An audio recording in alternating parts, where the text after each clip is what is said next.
Un tercio del hidrógeno consumido a nivel mundial será importado de otros países. A esta conclusión ha llegado IRENA en su informe Geopolitics of the Energy Transformation. Hoy hablaremos sobre el hidrógeno y su papel en los sistemas energéticos. Yo soy Bryce Armiño. Y yo soy Javier Pollos. Bienvenidos al podcast de hidrógeno. El podcast de hidrógeno en español para España y Latinoamérica. ¡Empezamos!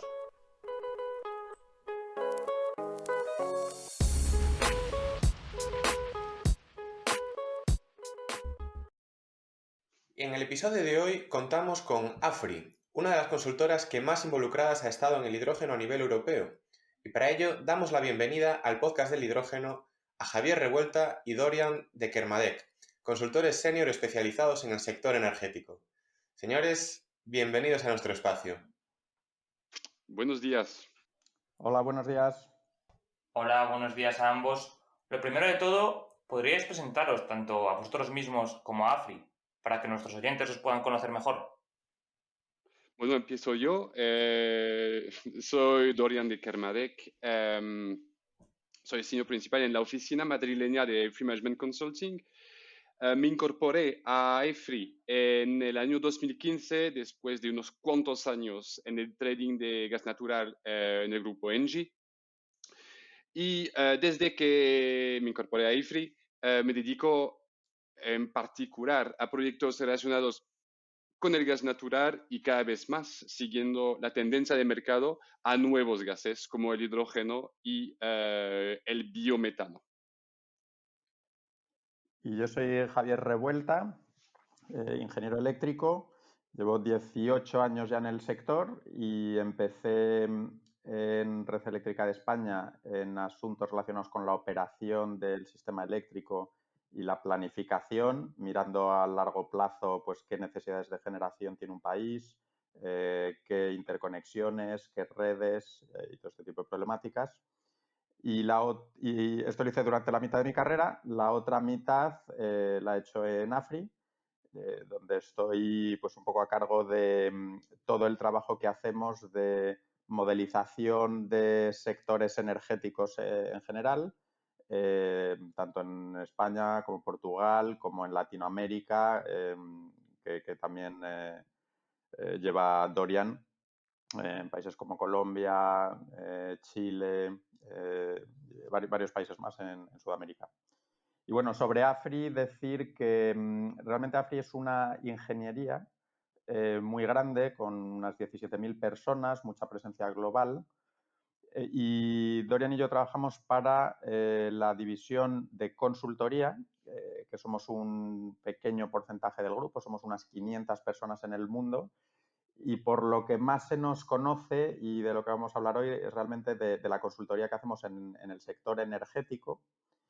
Y esta consultoría está muy centrada en explicar en parte el pasado y el presente del sector, pero sobre todo en construir visiones de futuro. Somos una consultora muy, muy analítica y muy regulatoria y mucho de nuestro trabajo se centra en ponerle número a todo lo que se os imagine que afectará en el futuro del sector energético. Por supuesto, la evolución de la demanda, la evolución del mix de capacidad, las nuevas tecnologías que puedan aparecer por el lado de la demanda o de la generación y lógicamente el hidrógeno es una gran parte del puzzle futuro.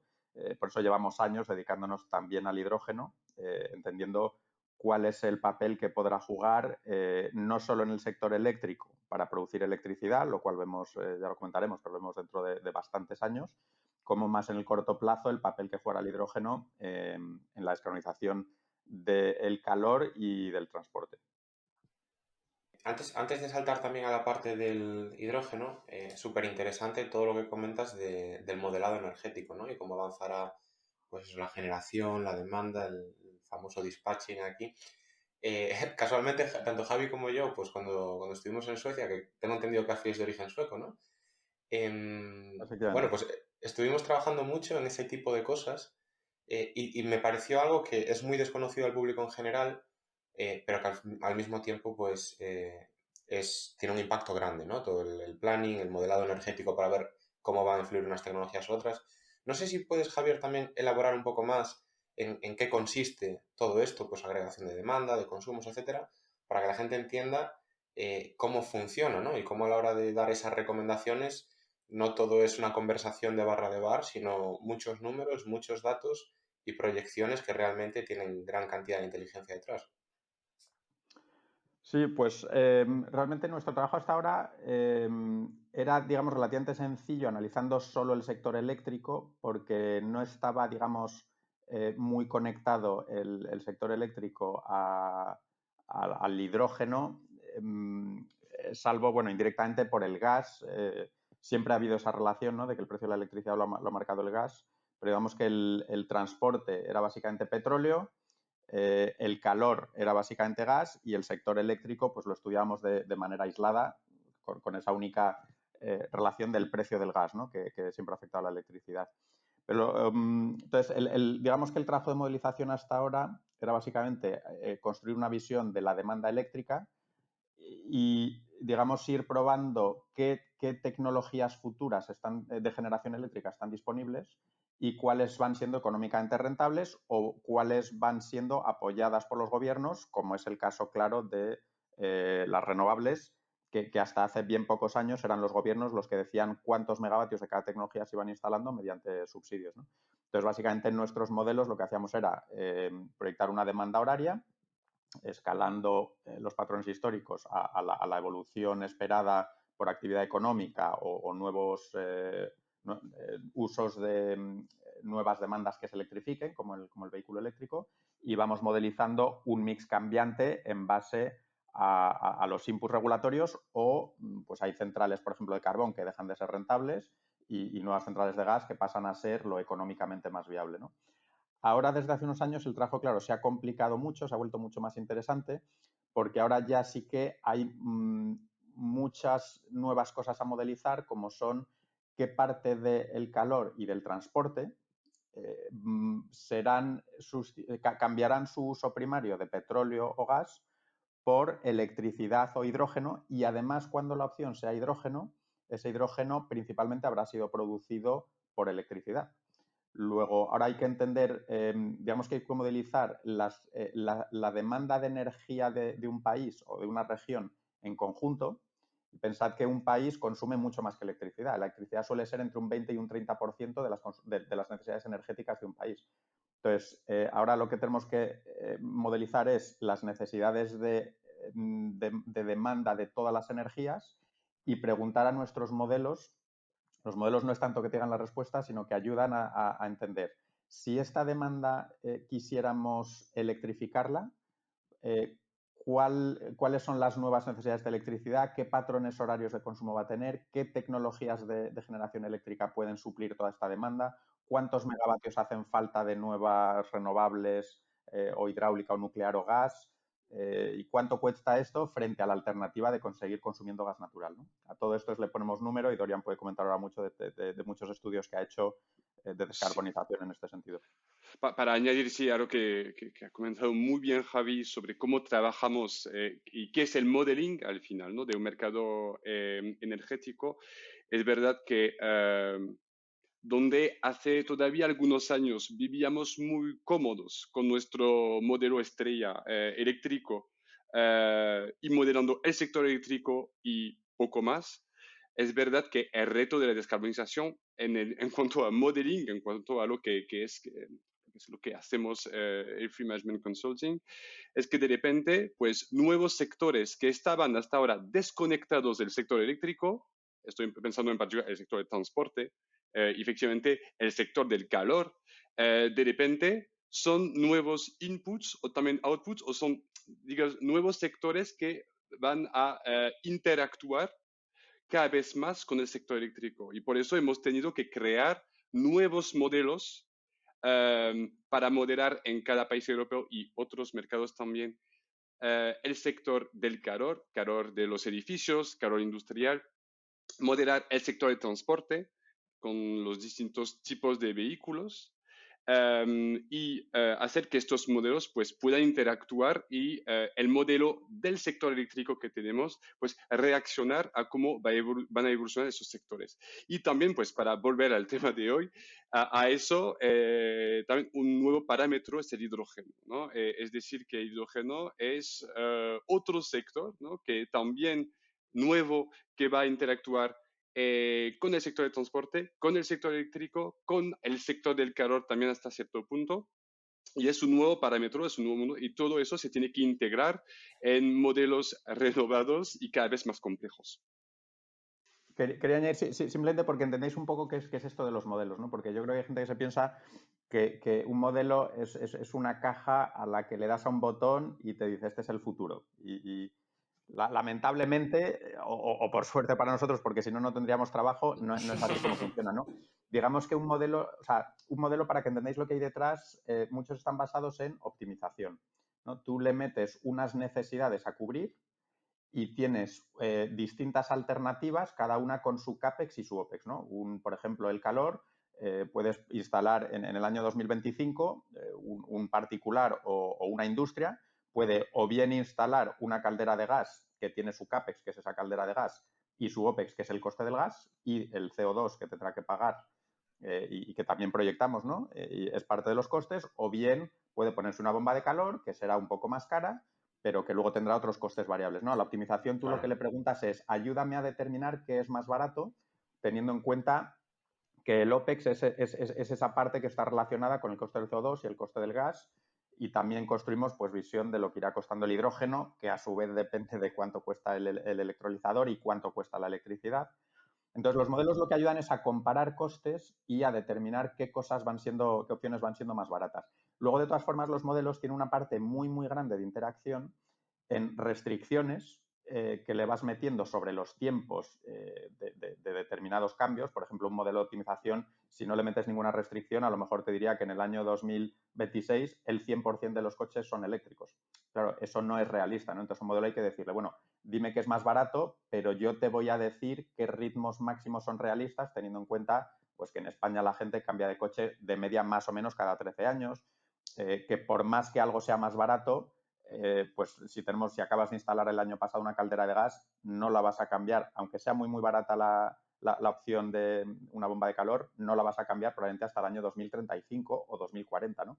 Entonces, mucho de nuestro trabajo es interactuar con modelos, preguntarles qué cosas son más baratas, pero restringir esos modelos con realidades, digamos, físicas, realidades sociales o muchas veces realidades políticas. Es decir, a lo mejor el modelo te dice un electrolizador es más caro, pero si tú le metes el input de, no, es que los gobiernos te van a regalar la mitad o va a venir ayuda europea o española que te va a abaratar mucho el electrolizador porque te lo va a regalar, o te va a haber una subasta que te va a pagar el diferencial entre el hidrógeno verde y el hidrógeno gris, y eso te va a cambiar completamente el sentido de la optimización, ¿no? Entonces, ya digo, los modelos son herramientas muy basadas en optimización, en que nos ayudan a ver lo más barato, y luego está el trabajo del consultor, que es tanto o más relevante que el propio modelo, metiendo, digamos, todas las externalidades como son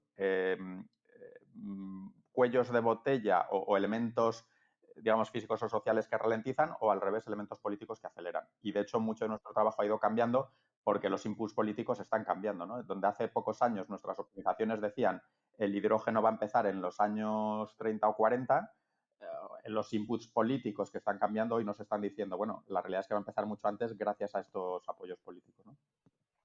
Claro. Y hablando de estos apoyos políticos, ¿no? De esta realidad política, ¿qué nos podríais contar que se tiene en cuenta a la hora de que un gobierno dé sus primeros pasos para diseñar la estrategia que tienen respecto al hidrógeno? Pues, a ver, voy a empezar yo, Javi. Sobre este tema, es un tema efectivamente muy relevante, porque se habla muchísimo de hidrógeno a día de hoy en muchos foros, en los periódicos. Es un debate que yo creo que cada uno es consciente de que alguna parte del futuro de los mercados energéticos pasa por el hidrógeno, digamos, en el camino hacia la descarbonización. Pero la realidad es que es un sector, es una economía que no existe. A ver, existe demanda de hidrógeno, pero de hidrógeno gris, principalmente para el sector químico, fertilizantes y para la refinería. Pero la industria del hidrógeno verde no existe o realmente está en el inicio del inicio, ¿no? Yo iba a decir. Y entonces, cuando se fijan objetivos a nivel europeo y luego que resultan en objetivos nacionales, efectivamente los gobiernos están delante de un problema que es que a día de hoy, digamos, poner una economía, un sector energético en un país en el camino hacia el cambio, teniendo en cuenta el hidrógeno, pues no es nada fácil porque el hidrógeno no es, primero, algo competitivo a día de hoy, sin hablar luego de los retos técnicos, ¿no? Y entonces cada gobierno tiene que pensar en cómo, digamos, apoyar al sector para que este sector dé los primeros pasos para que se inicie esta economía de hidrógeno. Esto es difícil y hay varias herramientas, ¿no? que permiten a un gobierno, dentro de su papel, apoyar al sector. Por ejemplo, se puede imaginar subastas, que creo que van a llegar algunas en varios países europeos para apoyar tanto a la producción como a la demanda del futuro hidrógeno verde que se produzca. Puede haber apoyos. Perdón, Ujú, Dorian, ¿en qué ujú. crees cómo consistirían estas subastas? ¿Qué forma tendrían? Pues habría varias formas, ¿no? Todavía, insisto que eso es muy incipiente y que todavía no hemos visto a ninguna salir. Ujú. Pero hay ruidos por Reino Unido, que es verdad que ahora no forma parte de la Unión Europea, pero bueno, sigue siendo un país europeo. Hay también ruidos en Portugal. Entonces, varias formas, ¿no? La más básica es decir, por ejemplo, yo gobierno en mi estrategia de hidrógeno o mi estrategia, digamos, energética general. Tengo en el objetivo, por ejemplo, para el año 2030 de tener un volumen de hidrógeno verde determinado. Y para este camino, pues voy a ver cuánto, a ver, me voy a fijar metas intermedias, ¿no? Y Ujú. para esto, pues, por ejemplo, digo, para el año 2025, 2026, quiero que haya un volumen de producción de hidrógeno verde de X. Es cómo llego ahí, pues, primera herramienta. Voy a hacer una subasta, hablando de subastas, voy a hacer una subasta para que unos cuantos proyectos se presenten. Cada uno me va a pedir, por ejemplo, un CAPEX necesario para que su proyecto sea viable y voy a elegir con un mecanismo de casación, ¿no? Los proyectos más competitivos, es decir, que menos CAPEX me requieran para llegar a una producción meta para el año 2026, por ejemplo. Esa es una forma. La otra forma es a través de un sistema más bien de Contract for Difference, ¿vale? Que es que sí, eso, por ejemplo, más bien para demanda, pero también para producción, pero para demanda. Si una demanda, un industrial, por ejemplo, a día de hoy está consumiendo gas, ¿vale? Le va a interesar le va a interesar comprar hidrógeno si la compra de hidrógeno se queda competitiva frente a su suministro de gas. Es decir, Ujú. que si el hidrógeno es muy poco competitivo frente al gas, a él le puede perjudicar su negocio y entonces no va a tener ningún incentivo, ¿no?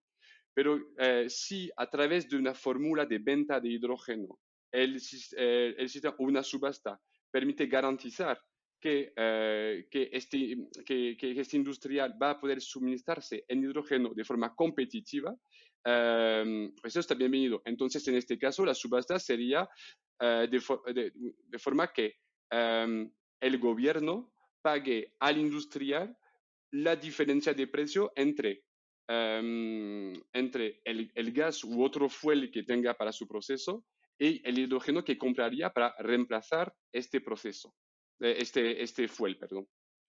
Y entonces, claro, igual la subasta sería pues el que menos, digamos, menos dinero o menos, menos diferencia pide entre el hidrógeno y su fuel actual, pues ganaría la subasta. Entonces, esas son, digamos, las dos formas de subastas más, digamos, comunes o imaginables, ¿no? Una sobre CAPEX, otra sobre precios de commodities.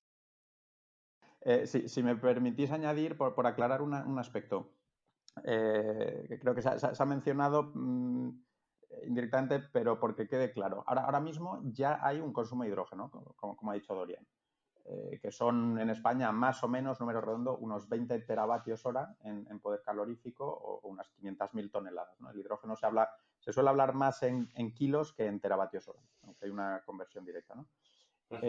Entonces, el hidrógeno ahora mismo, digamos que tiene un punto de partida muy sencillo, que es cambiar el actual consumo de hidrógeno, que es prácticamente al 100% en todos los países, de hecho, producido con este color gris, ¿no? Que llamamos, es decir, a partir del gas natural, sustituirlo por hidrógeno verde que haya sido producido por electricidad y que esa electricidad sea renovable, ¿no? De esto habéis hablado mucho en otros episodios. Exactamente. Entonces, los gobiernos lo que pueden hacer es incentivar ese cambio de hidrógeno gris a hidrógeno verde.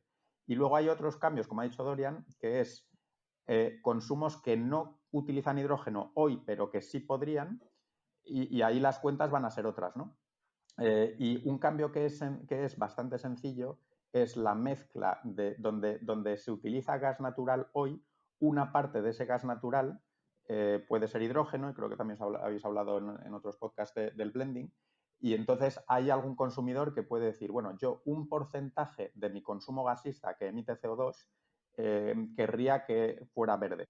Y estoy dispuesto a pagar un poco más porque alguien inyecte, digamos, un gas en la red de gas que sea verde y yo voy a tener que pagar un pequeño plus.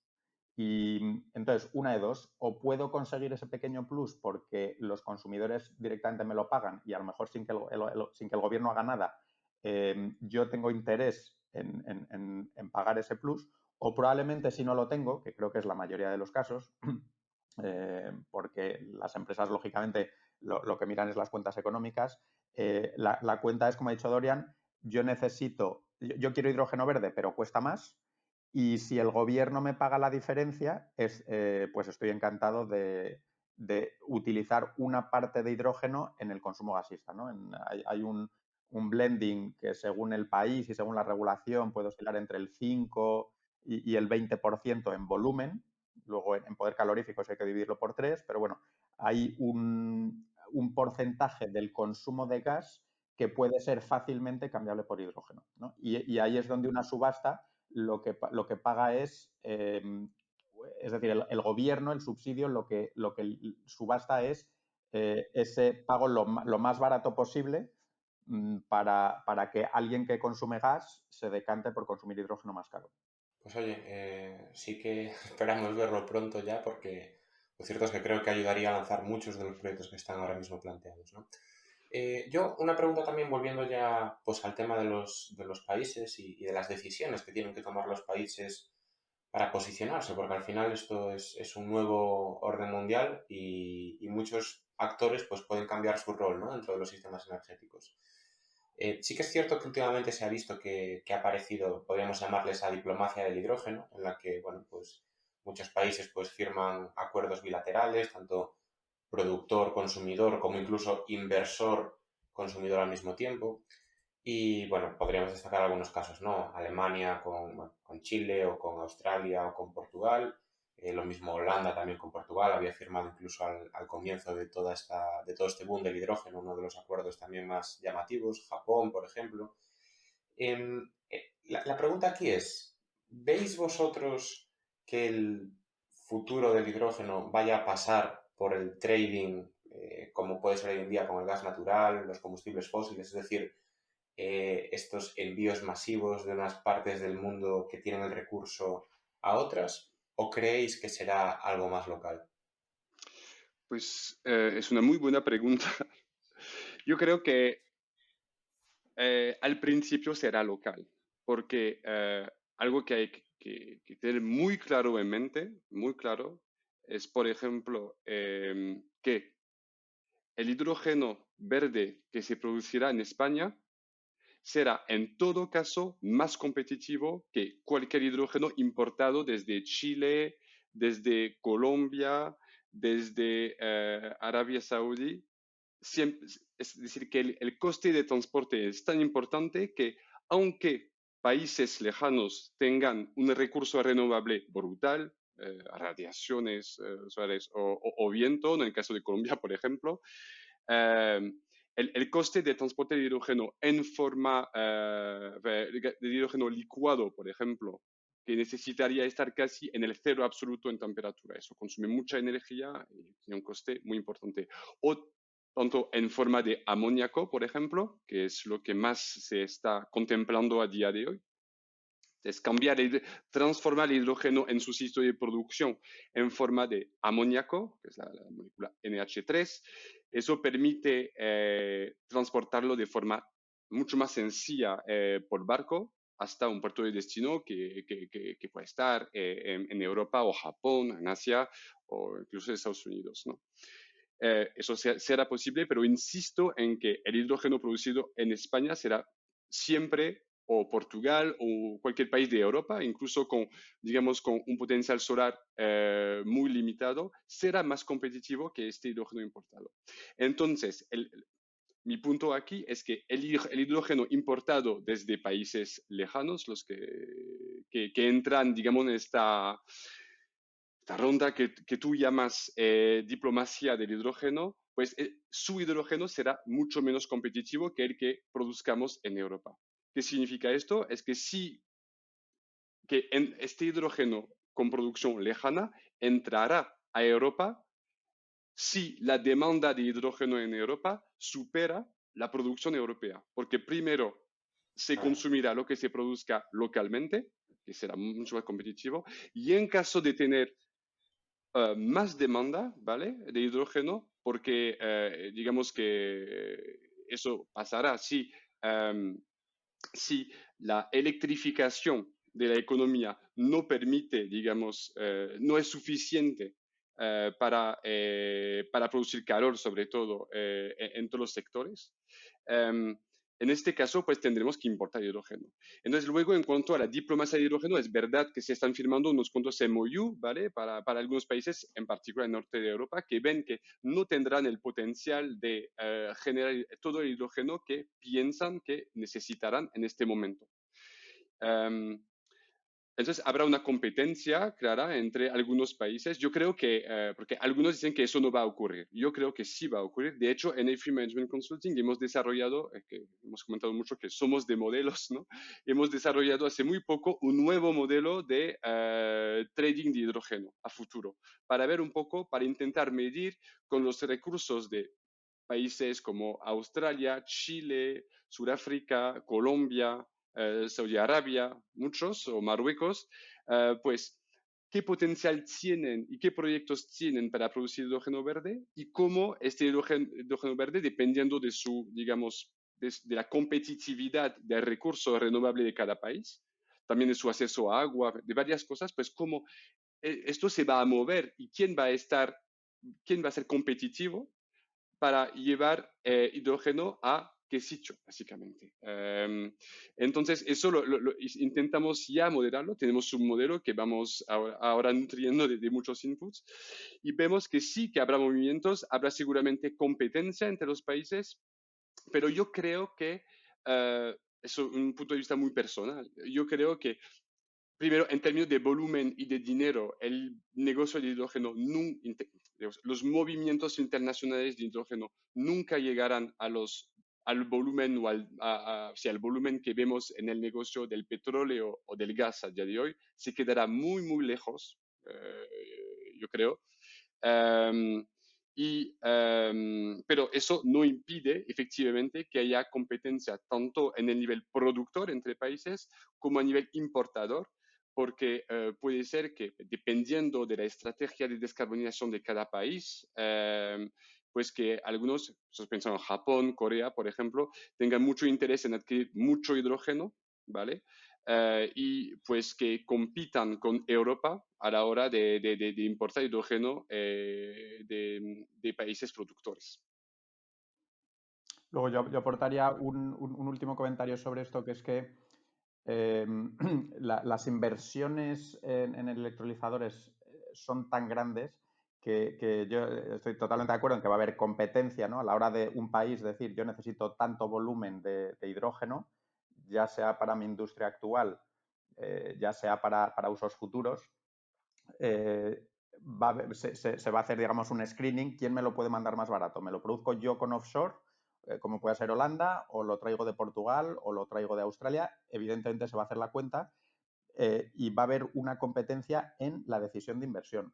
Pero una vez tomada esa decisión de inversión, todos los volúmenes van a estar atados y cada uno con su precio, ¿no? Es decir, imaginaros Holanda, por ejemplo, pues llegará el momento en que tendrá que decir necesito tantos millones de toneladas y voy a comparar en Portugal a cuánto me lo podría ofrecer, ¿no? Me invento las cifras, por ejemplo, a 3 euros el kilo, ¿vale? Y Australia con su transporte a 3,5. Pues entonces con Australia no firmo. Y Arabia Saudí, imagínate, 2,9, un poco más barato que Portugal, pues si ese fuese el caso, ¿no?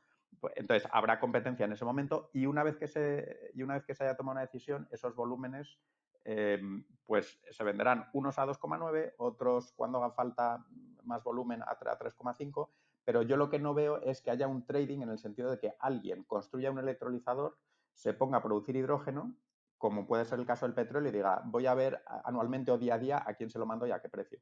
Es decir, va a haber decisiones de inversión, se van a atar volúmenes, cada una de estas inversiones tendrá su coste y yo creo que vamos, es mi intuición, creo que vamos más hacia un mercado muy bilateral, cada contrato con su precio y sus volúmenes y sus rutas garantizadas, más que alguien diga, como hay un mercado del hidrógeno parecido al del petróleo, voy a hacer una inversión de 1.000 millones de euros y voy a ver si tengo suerte y día a día voy pudiendo vender el hidrógeno a alguien a un precio suficiente, ¿no?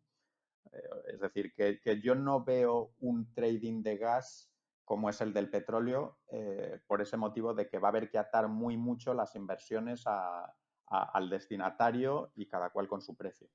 Más que subastas, perdonad, ¿veis más un compromiso bilateral a medio y largo plazo entre diferentes países? Sí, un poco. Yo creo que estoy totalmente de acuerdo con Javi. Tengo la misma intuición, pero veremos en muy largo plazo. Pero yo creo que si algún día aparece digamos, un mercado internacional e intercontinental de hidrógeno, yo creo que tendrá más bien la forma, como dice Javi, de algo muy bilateral, algo muy como decimos en el negocio, es decir, que el hidrógeno se entrega en los contratos de hidrógeno se entregarían en el puerto de demanda, ¿no? En el mercado de demanda, como era el negocio del GNL antes. Antes, en el negocio del GNL, del gas natural licuado, lo que pasaba es que los países o los importadores de GNL en Europa, como por ejemplo Naturgy en España, tenían contratos con Nigeria, con Trinidad y Tobago, con Perú, por ejemplo, y el GNL por contrato se entregaba en España y ya, era un contrato totalmente bilateral. El negocio del GNL ha cambiado mucho los últimos años por volúmenes, porque por la importancia que tiene ahora en las economías mundiales, y ahora es algo más como el petróleo, hay como un precio un poco mundial, y los barcos no están, el destino de los barcos de GNL muchas veces, y cada vez menos, está atado a un puerto o un destino en particular. Se produce GNL, como el GNL americano, y no se sabe a dónde va. Va a ir al mercado que mejor paga, ¿vale? Porque hay realmente un mercado global y la logística de los barcos va, digamos, cambiando en cada momento por los mares, dependiendo del mercado que más necesita GNL, que mejor paga. Eso veo difícil que ocurra en el caso del hidrógeno. Yo creo que más bien, efectivamente, nos quedaremos con un mercado muy bilateral, muy yo te compro a ti, productor chileno, para entrega en este puerto de España o de Holanda y poco más. Muy bien.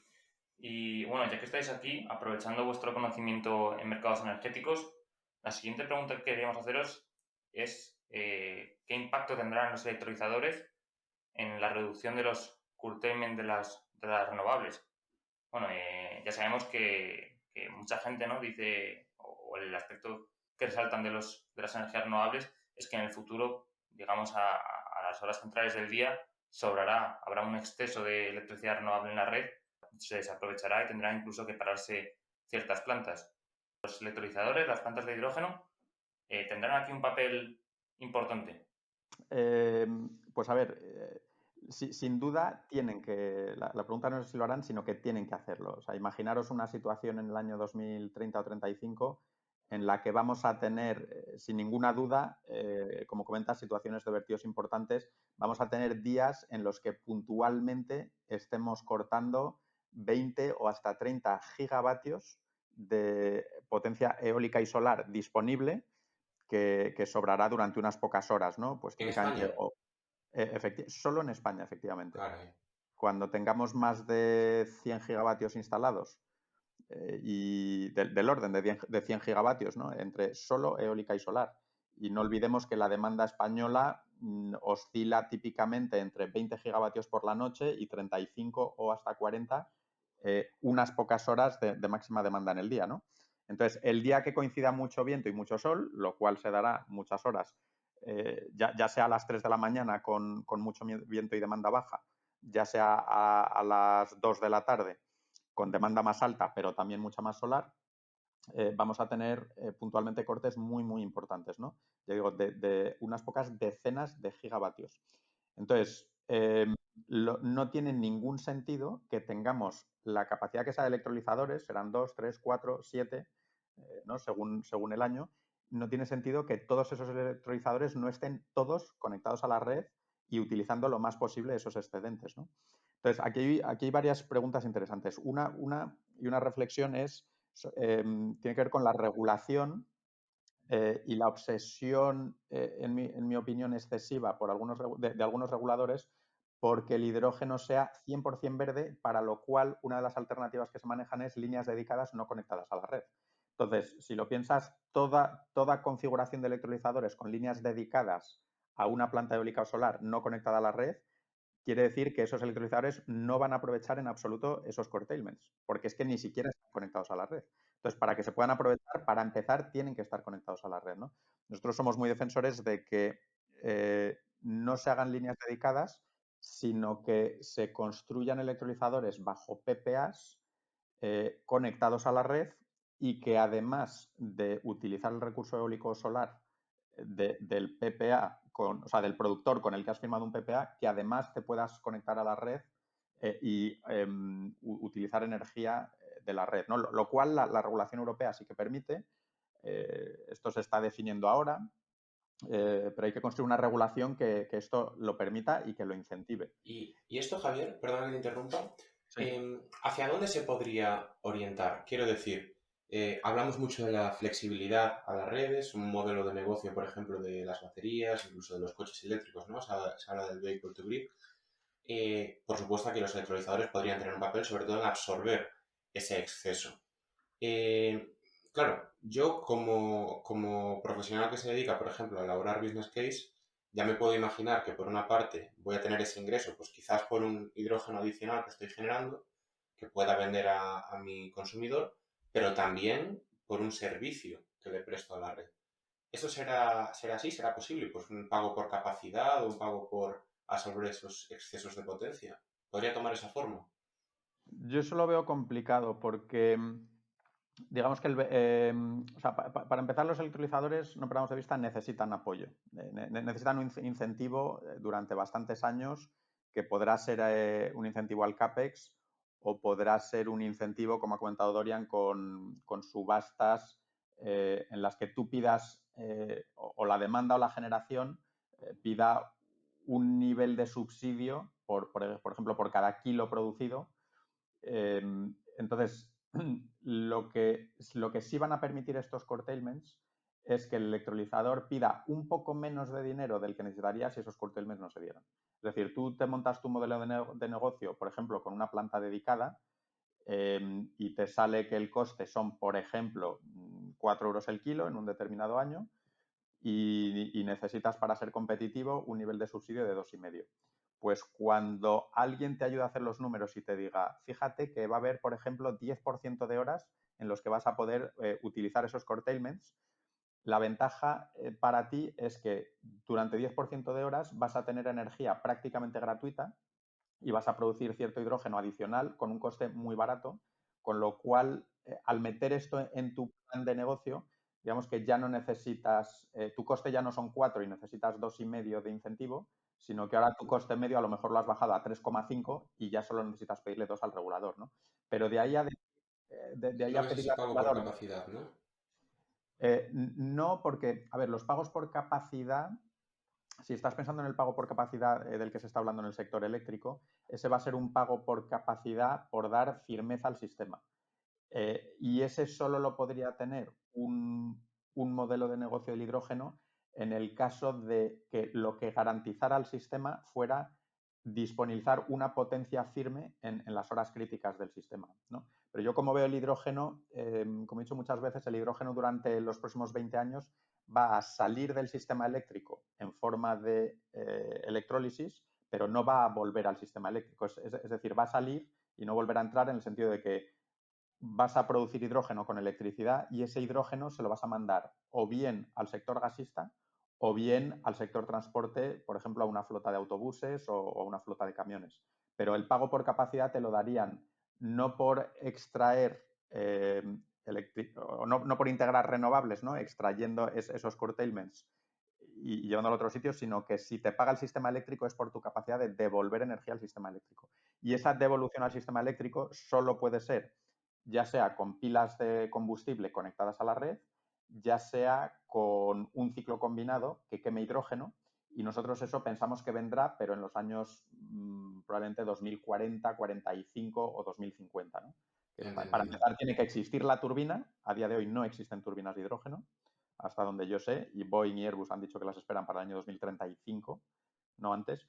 Entonces, veis que el pago por capacidad es otro servicio. Una cosa es dar firmeza al sistema eléctrico y otra cosa es absorber renovables. De hecho, son situaciones opuestas. La firmeza hace falta para cuando no hay sol ni viento y el servicio de integrar renovables es el opuesto, ¿no? Es el de absorber energía cuando sobra. El pago por capacidad no es para el segundo de absorber, sino para el primero de dar firmeza cuando no hay sol ni viento. Efectivamente, solo añadir,